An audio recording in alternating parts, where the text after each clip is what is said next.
সিদ্দিক আকবর তিনি বলেছিলেন যে আমার কাছে এই পৃথিবীতে যা কিছু আছে, হযরত আবু বকর সিদ্দিক বলতেছে আমার কাছে আমি তিনটা জিনিস সবচাইতে বেশি মহব্বত এই পৃথিবীতে হয়, তিনটা জিনিসকে আমি বেশি মহব্বত করি।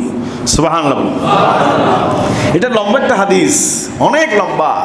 তিনটা জিনিস, যে আল্লাহর কাছে তিনটা জিনিস, নবীর কাছে তিনটা জিনিস, সিদ্দিক আকবর, ওমর ফারুক, ওসমান জিন্নুরে, হযরত আলী, ইমাম আবু হানিফা, ইমাম শাফি, এরকম লম্বা যে বিরাট একখানা রওয়ায়াত আছে যে কে কদ্দুর বেশি মহব্বত করে, তিনটা করে। নবীজি সাল্লাল্লাহু আলাইহি ওয়াসাল্লামের তিনটা মহব্বতের বিষয় ছিল।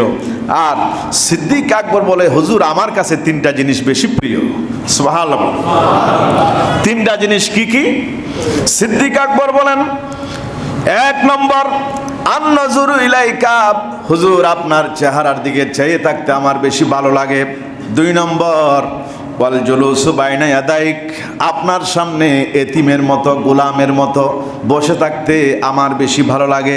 তিন নম্বর ওয়া ইনফাকু মালি ফি সাবিলিকা, আপনার রাস্তায় আপনি যেদিকে টাকা পয়সা ব্যয় করতে বলবেন ওই জায়গার মধ্যে ব্যয় করতে আমার বেশি ভালো লাগে।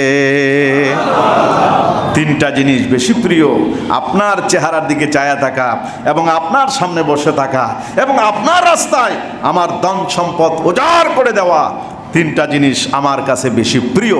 জোরে বলেন সুবহানাল্লাহ।